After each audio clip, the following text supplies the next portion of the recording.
Hello and welcome to my awesome health journey. I'm Brett Dupree, and today I'm going to talk about Inside Out 2. So, spoilers if you don't want to hear any spoilers to the movie. But Inside Out 2, I watched that last Thursday or Wednesday. I don't remember which day exactly. But that movie triggered me. And I understand when you hear the word trigger, that gets kind of a bad rap in the sense of people like, "Ooh, got triggered." But all triggered means is like something happens that like sparks the emotions of the past based on what happens.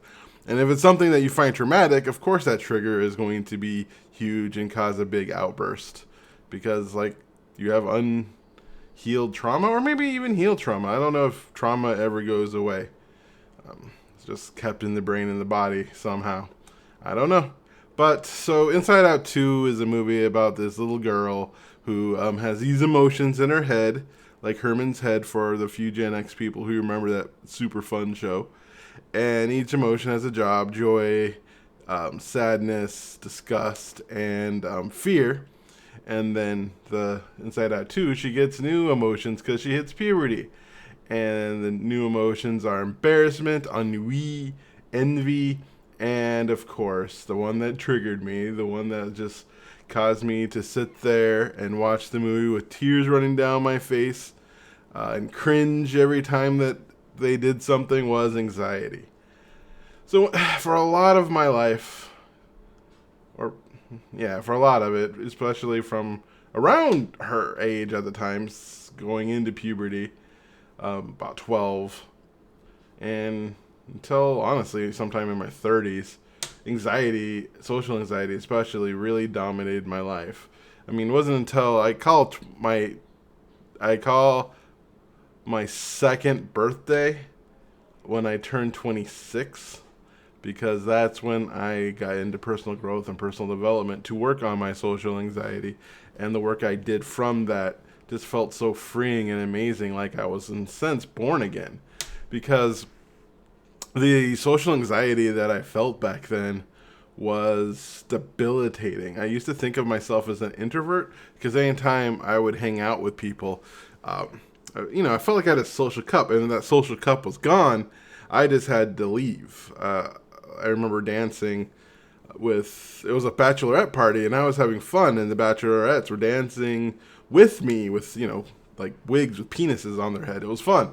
But at one point, I'm like, I have just spent too much time with people and I need to leave. And all of a sudden, I kind of shut down and kind of even stopped dancing with them or interacting with them because like it was just too much. I was done.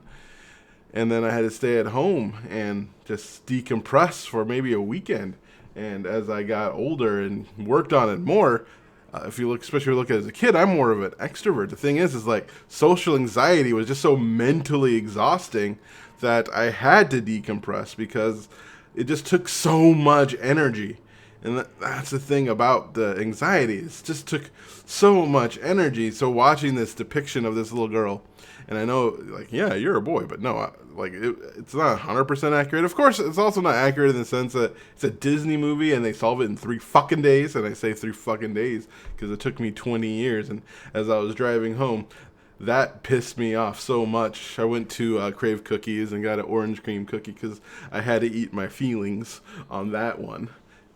But I've done enough work on myself that I was fine. I listened to 2 people talk about the movie and agreed. And, for some, I enjoy watching a movie and hearing people talk about it, and that calmed me down. And I was able to get back into the present where I'm not debilitated by social anxiety. Social anxiety still shows up in my life, especially since early on when I had social anxiety. That's when you learn how to interact with people. And so I don't really have the best interact with people skills in a natural sense. I have just stuff I've learned since I was 30.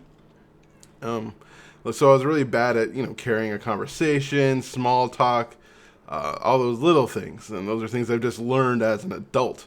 Where, like, if you didn't have social anxiety and just chatted with your boys or with females, I gotta stop saying that word, I'm sorry, women and girls at that time, that you develop naturally and you have way more experience, especially in your 40s. Maybe that's why people think I'm so young, because I just act like I'm emotionally stunted 10 years from not really having good, especially at the beginning when she, spoilers of course, she bottles up the original emotions and sends them away so they can have their adventure like in the first movie. And I'm like, oh my god, we're bottled emotions. I'm like, yeah, I totally did that. One part of my personal growth and development that I worked on was feeling again, because that's one thing anxiety does. It protects you, and I think that's one thing I enjoy from that movie is it showed that anxiety wasn't actively trying to hurt Riley, but trying to protect her from pain and have her fit in and have her succeed, but doing it poorly because anxiety is very bad at planning. Especially one of the things that it used to try to help her is this one time someone waved and it meant waving to another person behind them. And I remember that used to that used to scare me. That was like one of my biggest fears for a long time, especially in junior high and high school. That would cause me to freeze. That was awful.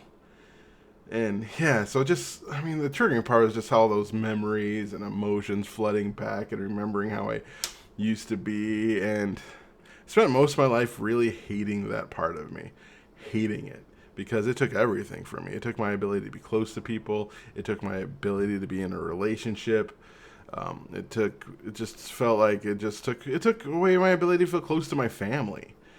And I hated it for a long time. Once I recognized that it was trying to protect me from pain, and it just, just sucked at it. And it was just bad. It did a bad job, but it wasn't trying to actively hurt me. It wasn't trying, like, my brain wasn't trying to make me very lonely and sad. It was just trying to make sure I don't get hurt. And once I recognized that, which is something they do in the movie, of course, but it takes her 2 fucking minutes from breathing in and having Joy come in and work out, you need to be in a whole brain state and not just think you're a good person, but recognize that you are every aspect. You are a good person, you're a bad person, you're not good enough, you are good enough. And, all those feelings and thoughts are part of you, and they're all valid in their own sense. And being a person, recognizing that you're capable of anything allows you to work on yourself and do the things more that you're able to do, that you want to do, and do less of the things that you feel actively hurts you. And the better you get at that, the better your life will be. I mean, that's what I've determined. When I'm using you, I'm saying me, because these are my life lessons and things I work on even today at the tender age of 45. And so, yeah, that movie, it wasn't as good as the first movie. First movie, I think, is a masterpiece. It was good. It was a movie I wish I saw when I was younger.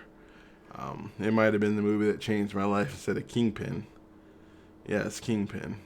If you look at my Joyous Expansion page, you can find the story. I talked about it a lot. It's one of my speeches.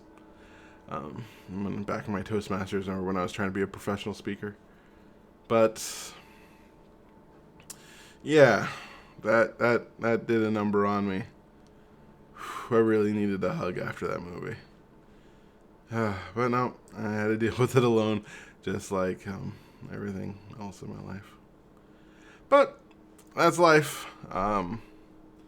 Dealing with things alone and then talking about it on YouTube. And people are like, yeah, don't talk to me. I'm like, not comfortable with that yet. Maybe someday.